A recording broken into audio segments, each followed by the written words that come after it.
en français, où ces mots sont choisis aussi à chaque fois.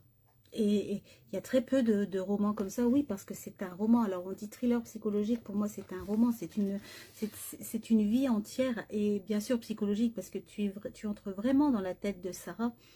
Sarah est une personne particulièrement complexe.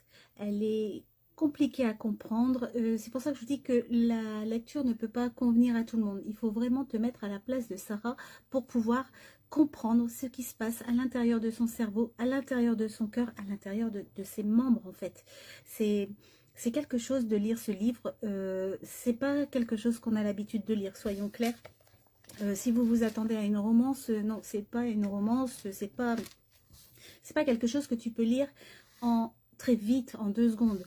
Alors, il fait très peu de pages, hein, je crois. Alors, je ne vais pas dire de bêtises. Il en fait 167 pages. Et pourtant, je l'ai lu, j'ai mis plus longtemps à le lire qu'un livre de 500 pages.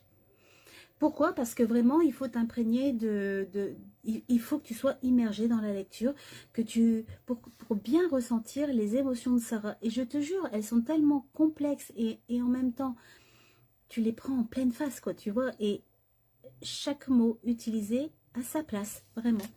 Et moi, j'adore, c'est quand elle écrit des phrases courtes, percutantes. Ah, j'adore ça, je me dis, j'accélère avec elle. Et pourtant, je vais relire le passage en essayant de le lire plus doucement. Non, j'y arrive pas.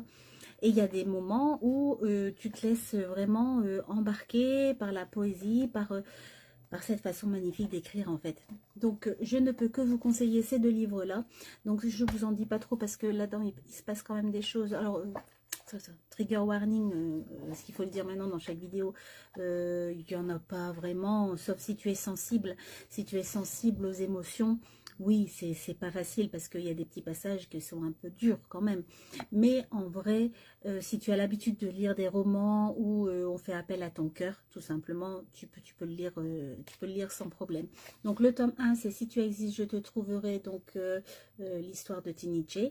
Donc Sarah quand elle était petite, et puis le 2, bah, c'est le même titre, et c'est Sarah. Donc c'est Sarah qui ne s'appelle plus Tiny J, puisque elle a quitté son oncle, et enfin bref, franchement, fais-moi confiance, tu vas passer un très très bon moment à lire dans un moment où tu es au calme, où tu entends des oiseaux, tu vois, c'est vraiment la lecture parfaite. Par exemple, sur une plage l'été, c'est vraiment parfait. C'est pas léger, mais c'est tellement prenant que le bruit des vagues avec ça, ça doit être génial. Voilà, bon en tout cas, allez, bonne lecture. Des bisous.